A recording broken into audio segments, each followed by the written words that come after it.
Hey, what's going on? You're here with Email, and we still going over the Epstien data set 1. I think this one out here got like more than like 2,000 images. So my plan is to go through a few for a little bit, just and then after a while, then listen to some professionals who actually spend their whole day analyzing this stuff. Because again, we know it's over 3 million pages, so that's crazy bananas. So yeah, let's see what we can look at. And I'm telling you, love that blue, man.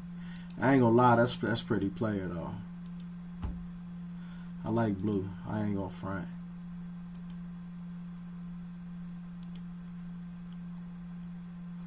In the world.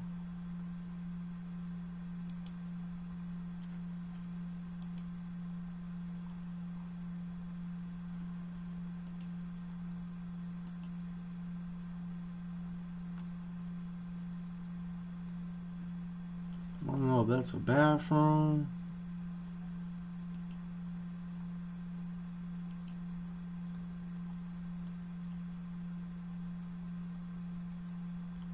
This is like that. That's a busy room, to say the least. Super busy room.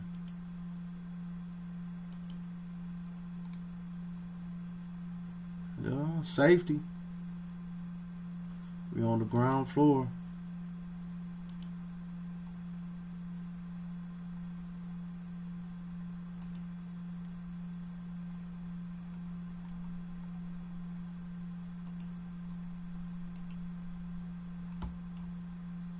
And with the double letters now.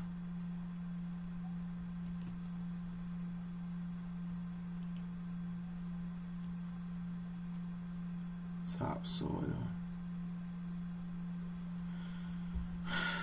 New York, New York.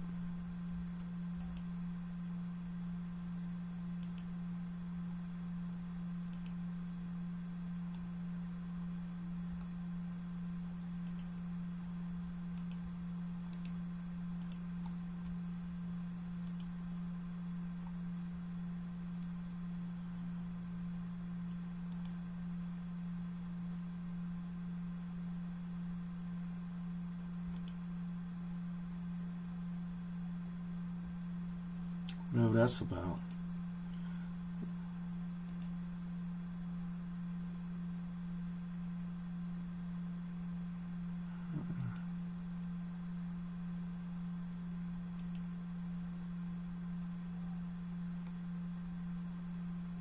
No, we already seen like 2 closets. Then you can't say he got clothes now. I got clothes for days.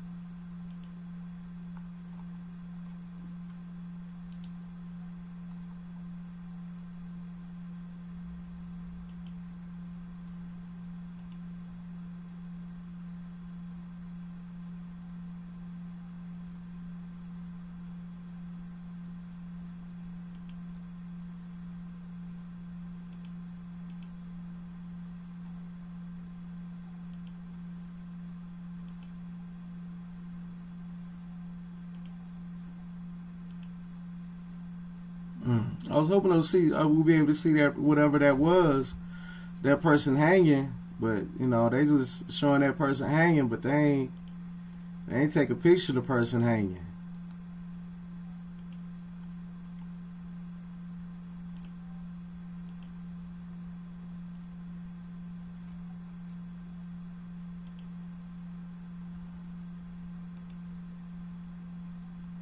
We finally made it outside. 900 pictures later.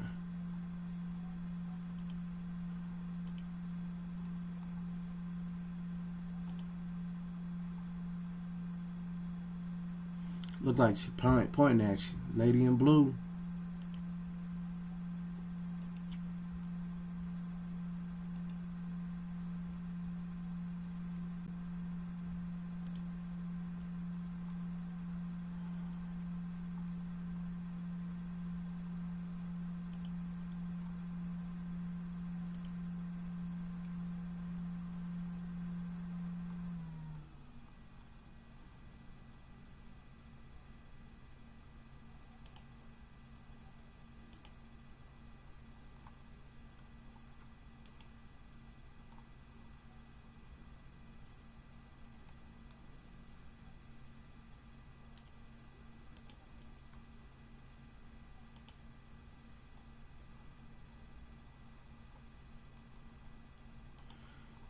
We're doing the same place. There you go.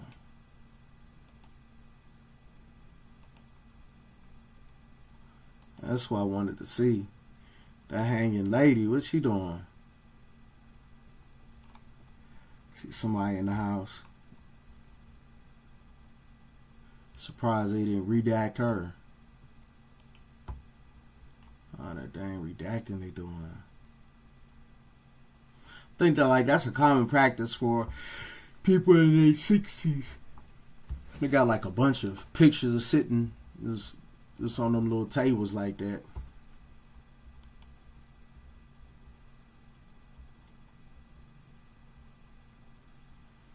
Oh, I think that's the little president right there. Seen some of these pictures. Is that the Pope? That man, he lived a life.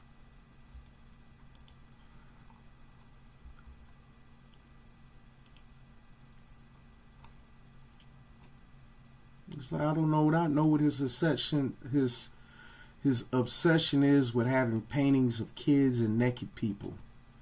It's like that's what he does. And they're going back to the kitchenette area. We've seen all these pictures.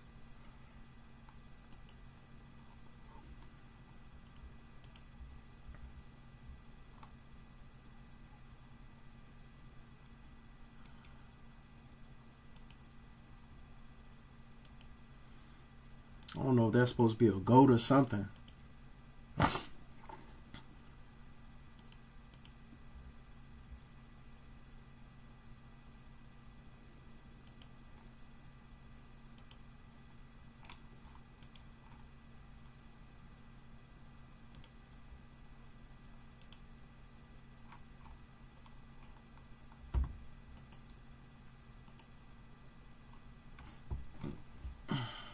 Excuse me.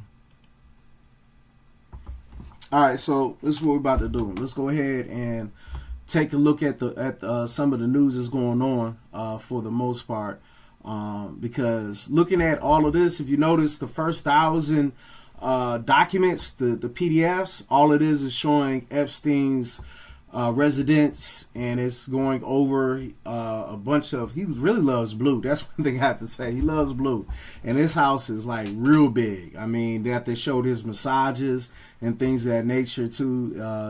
So it's decked out. So, but yeah, instead of us digging too deep into that, I'm gonna get more into it. But I rather feel like we need part by part, not all of it at once. So I like to listen to other people and hear some of the surprising stuff that's going on, not the boring. This is his house. Let's go ahead and listen up. Mentioned over 1,000 times, it completely changes how we'll think of this person. What I've noticed from talking to people about this case is that they have general knowledge of it, but the details are very hard to get accurate, unbiased information out of. So what I'm going to try to do is distill hours of research into as unbiased a report of the latest millions of pages of Epstein files that were just released as I possibly can. I'll break down the implications for Donald Trump, Bill Clinton, Elon Musk, Jeff Bezos, Bill Gates, Zohran Mamdani's mom, Mira Nair, Jay-Z, and the name that caught caught me completely off guard. The timeline for Jeffrey Epstein is very important. His first indictment occurred in 2008. He pled guilty to solicitation of prostitution from a minor at this point. Somehow got away with a sentence of 18 months in prison. He only served 13 months, plus he was apparently allowed to leave for work 6 days a week. Most of the Epstein allegations revolve around either his mansion in New York, his mansion in Palm Beach, or his island. So there's already a clear distinction between interactions with Epstein before 2008, before he was a sentenced pedophile, and after 2008. Things ramped up in 2018 when the Miami Herald ran an article alleging that he had trafficked over 80 young underage girls. 2019, Jeffrey Epstein is detained and apparently offs himself in his prison cell while all the cameras and security guards are not paying attention. What's crazy about the latest reveal in the Epstein files is all of the volume of these emails and text correspondences. However, if you're looking for political leverage on either the left or the right, you're probably not going to get it from this latest dump. We know Bill Clinton had an extended relationship with Jeffrey Epstein. We know that he was photographed with some of the victims, but Epstein also revealed, this is the first time we've seen this, he says that Bill Clinton definitively was never at the island, for what that's worth. Similarly, Donald Trump has mentioned thousands of times, it's even revealed that he was apparently Jeffrey Epstein's best friend for about 10 years. But Epstein and Trump cut ties in the early 2000s over a real estate dispute, apparently. Epstein was completely banned from Mar-a-Lago, apparently because he was recruiting young girls. Trump is mentioned thousands of times in these files, but not directly corresponding with Epstein, rather being talked about by Epstein, who says that he has blackmail on Trump. A lot of what's released is also just anonymous calls to the FBI reporting things. That's where some of the most sensationalist headlines come, including the allegations against Jay-Z. These FBI hints from anonymous sources come close to election time, and it seems like they're not to be taken as seriously as actual correspondences between Epstein and others. Elon Musk has some of the cringiest correspondences with Epstein, where he at one point asked to go to his wildest parties. This corroborates that Elon has some degree of Asperger's. Also worth noting, this is after 2008 when he was a convicted felon. Google, Bill Gates, STD memes. Jeff Bezos, Bill Clinton, and Zohran Mamdani's mother did have a dinner at Ghislaine Maxwell's apartment in New York City in 2011 with Jeffrey Epstein. But worst of all is Peter Attia, a world expert on longevity, one of the most popular longevity influencers, being mentioned 1,700 times. Talking to Epstein late into the allegations too. And lots of disgusting innuendos I won't discuss in this video. Let me know your thoughts. What should happen to these people? I guess I didn't waste all my time going through that rabbit hole.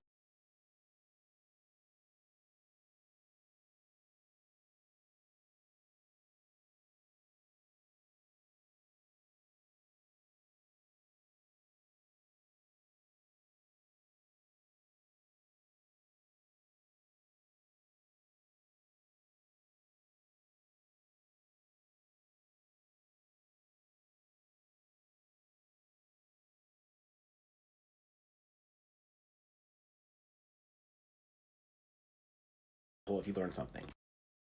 How do you measure success? Is it a number, a record, a headline? How do you know when you've made it? Well, I'll let you know when I get there.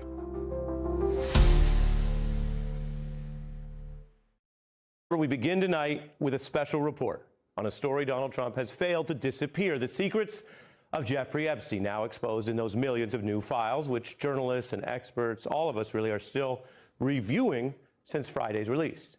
But these new files have enabled us to update our legal timeline, which has reporting from the first 2005 Epstein probe into Epstein, his conspiracies, his bid to evade justice, and how the long arm of the law did finally catch up with him before his death in the custody of the Trump DOJ. So in our special report right now, this timeline, which we've shown you once before with our MS Now reporting, is updated with the brand new revelations from the new files. Now, before I go into this timeline, I'll just tell you right now what you will see tonight. One, how the Bush DOJ dropped the tougher possible case against Epstein. Two, how the Trump DOJ identified Epstein's potential co-conspirators. We'll show you some of them tonight, but then didn't charge the vast majority of them.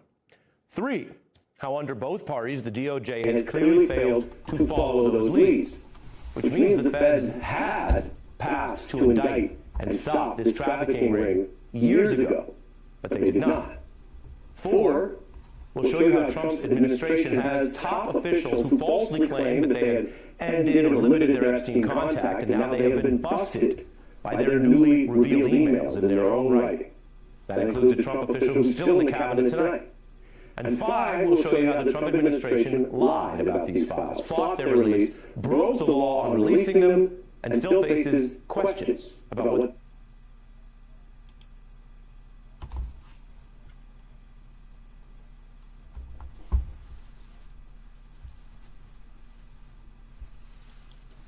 Yeah, I was muted 2 seconds ago, but yeah, I mean, while they're defending all of this foolishness, I feel like it's really gonna make it hard for us to really feel like our kids are gonna be safe in a school atmosphere and just the work atmospheres, or just having them walk down the street without some guy with a bunch of money be able to do what they want to do with them. So, I mean, we really have to pay attention to this. So, let's look at what we've learned. The very first key Epstein probe began in Palm Beach in 2005. That put public heat on Epstein in a new way. Trump's current commerce chief, Howard Lutnick, says that back then is when he cut all ties with Epstein, his one-time neighbor. So we'll return to that in a moment on this timeline. Now, others have asked why the DOJ didn't nail Epstein then. The brand new files actually show some prosecutors tried. And they had so much evidence on him that in 2007, prosecutors internally said they had the goods, that they had enough material, evidence, testimony on Epstein for an actual sex trafficking case of not one or two, but actually a dozen teenage girls. And they wrote, and this is new that we've learned this, a 56-page draft indictment. So back then, some inside government were ready to charge Epstein for that whole terrible alleged conspiracy. But here's what I want to show you tonight, and this is newly revealed. That was the draft indictment, but it was discarded. The Bush DOJ never allowed it to be filed, and that was the big case. Instead, the top prosecutor, later a notorious name, Trump official Alex Acosta, at the time, he let Epstein off the hook with that controversial secret deal. And that meant just 1 year in prison for the lesser count of soliciting prostitution.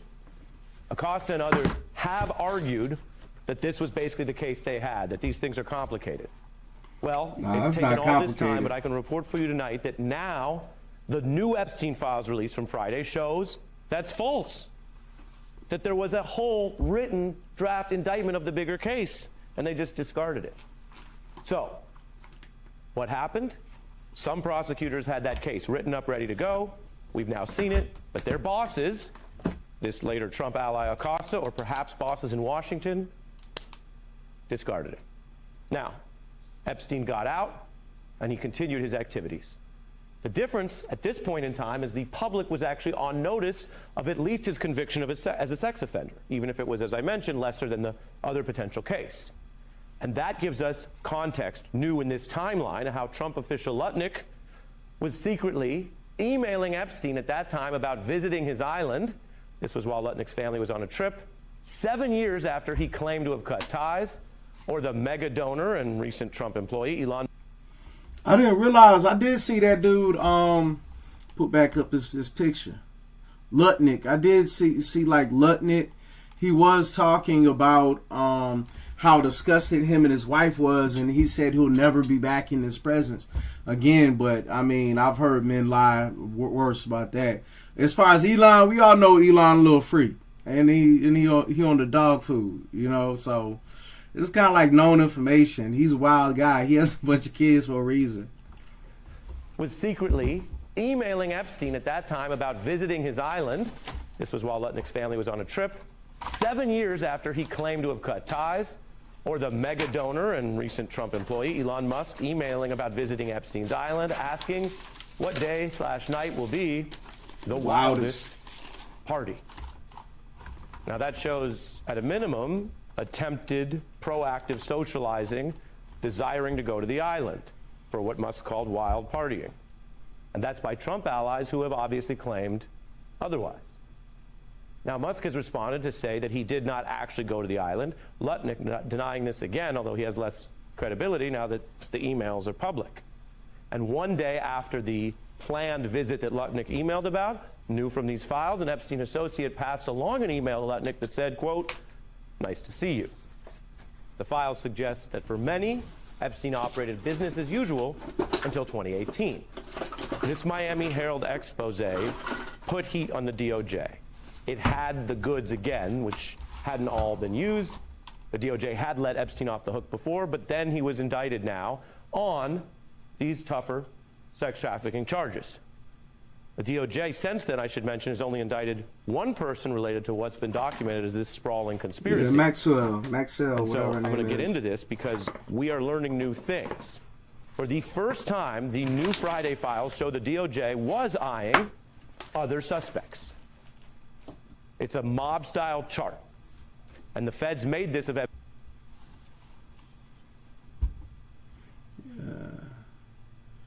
Richard Kahn, Harry Beller, Darren Indike, Jean-Luc Brunel, I think is that Brando? Brunel, and then Leslie, is that Jeff? Geoff? Epstein's inner circle. So let's take a look at this right now as part of our special report. ChatGPT, can I make money from real estate with $0? Yes, you can make money. I just can tell you, this is a rare view inside a normally secret federal probe. You almost never see this type of thing before, during, or after a case, and the federal laws protect that. What's different here, of course, is Congress changed the laws for this particular mess of Epstein and the secrecy. So we have questions stoked here about why the feds, under first Trump and then the Biden DOJ, did not apparently pursue and indict most of these men, or the others who knew or partook in what the government also calls a broad sex trafficking ring. Which is it?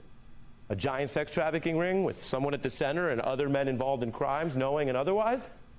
Or not? And if it's not, then what were the feds doing with their chart and their leads?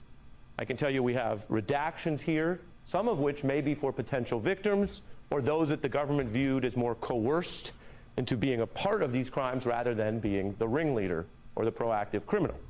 And the feds tracking Epstein's lawyer, accountant, financial advisor, and a man later indicted in Europe for sex offenses who died in prison awaiting trial, as did Epstein in 2019. But there's a lot of questions here about these leads. Some of these individuals, I should mention. Yeah, he just said that Epstein was the only person who died in prison. That if you notice, a bunch of these people are employees, so they probably were recruiting people. Are still being subpoenaed by Democrats in Congress to try to get more information, where apparently the DOJ stopped. Now, I mentioned the death in prison. The Trump DOJ stated that the videos that were key around where Epstein was in that cell, that the videos were lost. So I'm going to go all the way back here for round 2 of our timeline. Then Trump Attorney General Barr was defending the fact that videos were missing. The DOJ did go after one co-conspirator that now has become a bit of a household name, Maxwell, and she was convicted and sentenced here to 20 years. The public demands for transparency, the pressure on this case built over time. I think everybody knows that by now. And so Trump was eventually campaigning on declassification. We all lived through his attorney general saying she had a client list on her desk. Then Attorney General Bondi announced no client list, no more files, no more videos, no evidence of blackmail. This was where the Trump administration tried to stop all this. Yeah, and this wasn't that long ago. That. They said there wouldn't be any other evidence to be disclosed. And that stoked outrage from victims, from experts, from members of Congress, as well as many people who were in Trump's MAGA base, who were promised very recently other things by Bondi and Trump himself. Then Trump did something very unusual. He sent his loyal attorney, now at the DOJ, for this unusual interview with Maxwell, as I've reminded you, the only other person charged for anything. And she was upgraded to a better prison facility. As for Musk, whose emails had not been exposed yet, well, he was claiming that Trump was in the files when they had their fallout. Again, the timeline is striking because we now know what Musk knew apparently, but no one else did in public, which is that he was asking to go down to the island by email. Musk, who understands technology, knew or had reason to know he was in the files. As for Lutnick, well, remember, he claimed he wasn't involved or in contact. That is undercut by the emails. And at this time, whether he realized the files were ever going to come out or not, he was working for an administration that now was backing secrecy. He then was talking while in office about Epstein being a blackmailer. That's what his MO was, you know, get a massage, get a massage. And what happened in that massage room, I assume was on video. This guy was the greatest blackmailer ever. Blackmailed people. That's how he had money. Not just a blackmailer, says Lutnick, but one of the greatest. That's like saying a greatest drug deal ever or greatest criminal conspirator ever. It means that Lutnick is saying this guy did this a lot, even though his fellow cabinet official, Pam Bondi, was recently saying there was no blackmail and nothing else. And now the files suggest there was certainly a lot of people that there were leads for. So this is the tension inside the Trump administration with people that we're now learning were in the files, we're emailing with Epstein, we're discussing potentially visiting him while they talk about his blackmail operation. Then we get to recent history. Trump, of course, losing the battle to stop the Epstein law. It passed overwhelmingly. It required the DOJ to release the files. By the end of December, they started with basically under 1% and heavy redactions. We'll see here. Yeah. And then, over 40 days past due, and thus breaking the law, after those 13,000 files, you get this new batch of 3 million. That's crazy. So you bring us 13,000 files. It was supposed to be seen December 19th. Then we get 13,000 files, which is not even clear, not even half, because it was like 6 million plus. Then you get us around half of the files, quote unquote. So, and then after that, you heavily redacted. So, you know, the thing is, the person who's trying to hide stuff, they're hiding things that you don't want to see. You don't hide a A. You don't do that. You hide your F. You might even make the little extra line there, but if they was all good, you wouldn't hide it. So we know something's going on with that. And many of the files have incriminating material that we've highlighted here, which can make more sense in the broader timeline. DOJ says this is the final drop. Epstein's accusers, though, note that after all of this delay, some lying, these errors, Trump keeping officials in his cabinet who now have been caught lying about this and had some tie to Epstein while saying he's a blackmailer.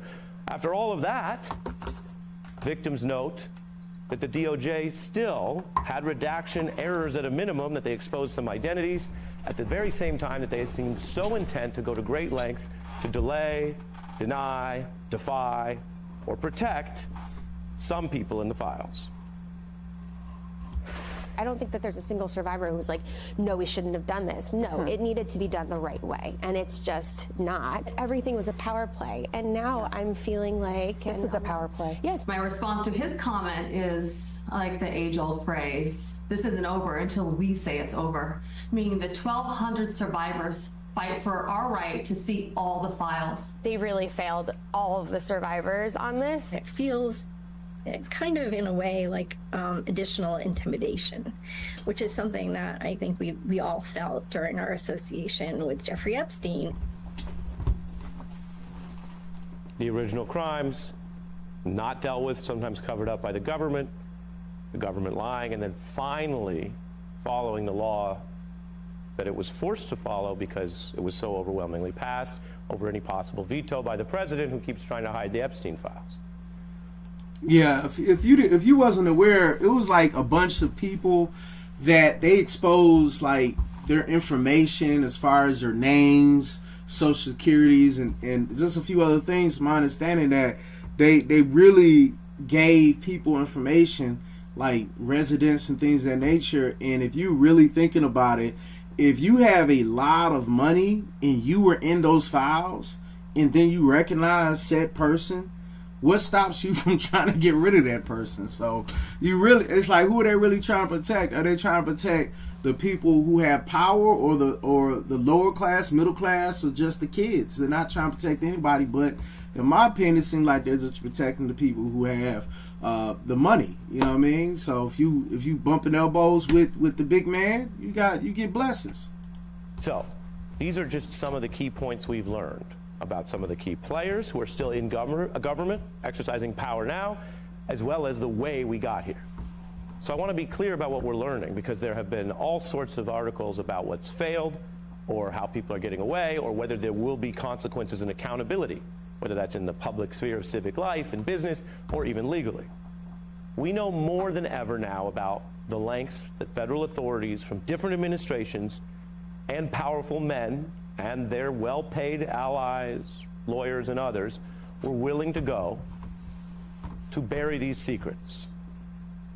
The obvious implication is it was not only to protect a controversial, then indicted, and later dead sex trafficker, but that they were trying to protect either themselves, the people who may have been a party to these crimes, including that chart of leads I showed you that we now know the government has had for years, or as well, government cover-ups, which we've seen in many dimensions, where because they failed to do the right thing, or somebody overruled the right thing, stopping that early case I showed you, you have powerful people in government and connected to their predecessors and successors who don't want to go back in and look at how these files show how the federal government has repeatedly failed.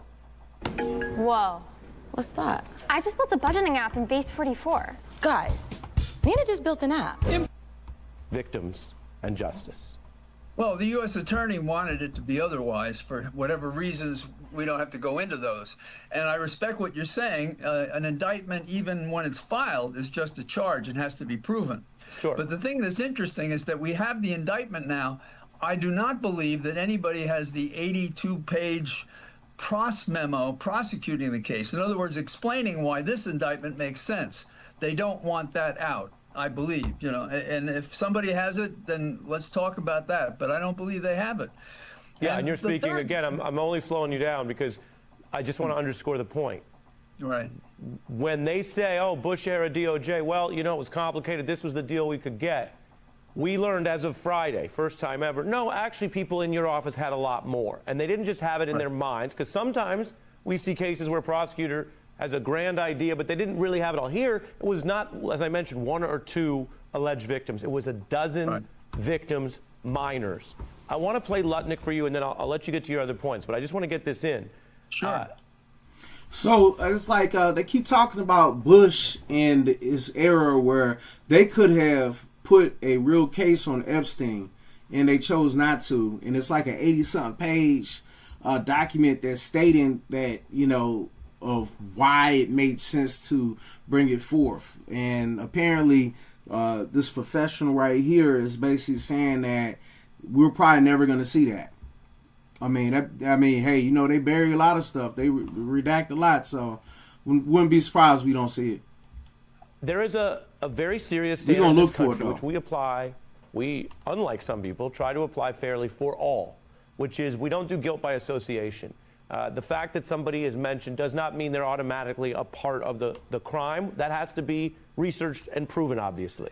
But there is no constitutional right to serving in the cabinet of the United States. There is no constitutional issue with whether there's accountability about Donald Trump, who campaigned allegedly against Epstein's crimes, now keeping on people who are implicated and who publicly lied, which raises the question, why did Mr. Lutnick lie? And by the way, there have been people who said, hey, they ended up at a dinner party in New York, they didn't talk to Epstein, and they didn't lie about it. They gave the defense, and then people can assess that.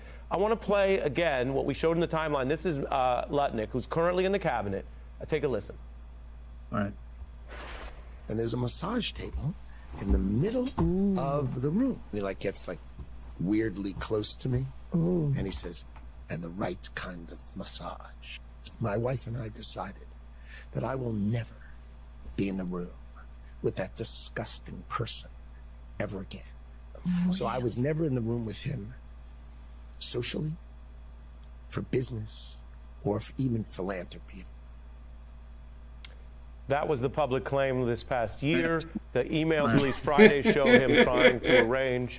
Your boy laughing. Island. There's following emails that I read in our timeline that suggest people on the Epstein side suggesting it occurred. It's clearly more than he said. Musk, meanwhile, accusing others of being in the files when he's in the files. Given that you're a prosecutor, can you take us inside the mind of someone who's not only has that exposure, but knows there's emails and then still is out there saying these things? Maybe he was trying to reassure his wife more than he was trying to reassure us. That's all I was thinking too. Would say, I don't go there because my wife doesn't want me to go there. It's only seven steps from my house, and I didn't go back there. And then he slammed hard on the head because he has this arrogance people have who are already breaking the law. They'll never catch me. I can deny it. Who's ever going to know the truth? That's it. The guy is a liar. There's a deep, dark abyss within him without a soul. That's the key to all of these guys. Now, fact check, I don't have a readout on whether he or others do or do not have a soul. Way above my spiritual pay grade. John, I promised you, I'm running over on time with 30 seconds. You had a third point. What was that, sir? Okay, well, the third point is a really important one because it's about the fact that in the document, January 30th, 2026, the Justice Department wrote a letter to the Senate and the House, and it said, yes, there are 6 million documents, but we only talk about 3 million because they're duplicates. The duplicates they claim are between the Southern District of New York and Florida, number one. And then they say there are 200,000 documents in this category. And in this category, they're blocking a large amount of them by privilege. What is the privilege to withhold from us what that prosecutor, the discarded prosecution, that what she said that her boss nixed? And there was an investigation, an AG's investigation that really kind of, I thought, just washed it over the thing. We should know what they claim is privilege because that's a smoking gun.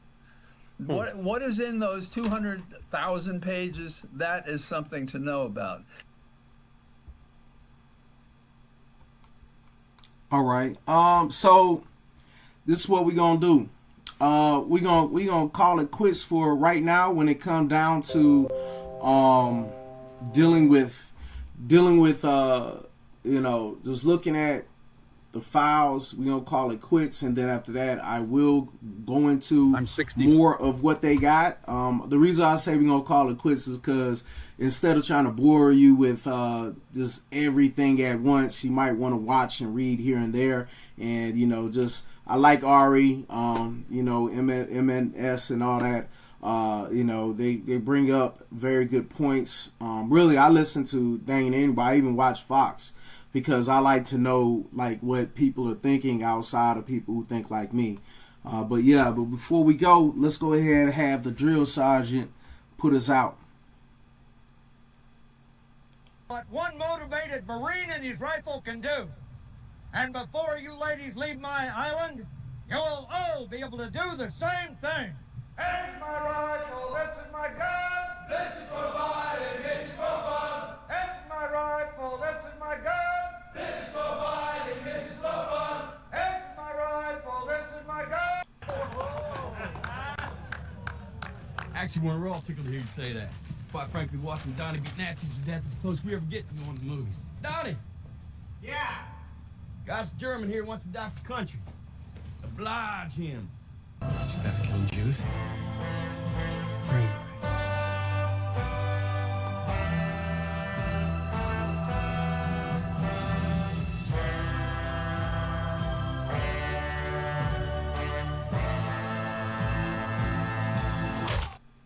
Into the barely legal type. Like he liked 15-year-old girls. And I realize this is disgusting. I'm definitely not trying to make an excuse for this. I'm just giving you facts.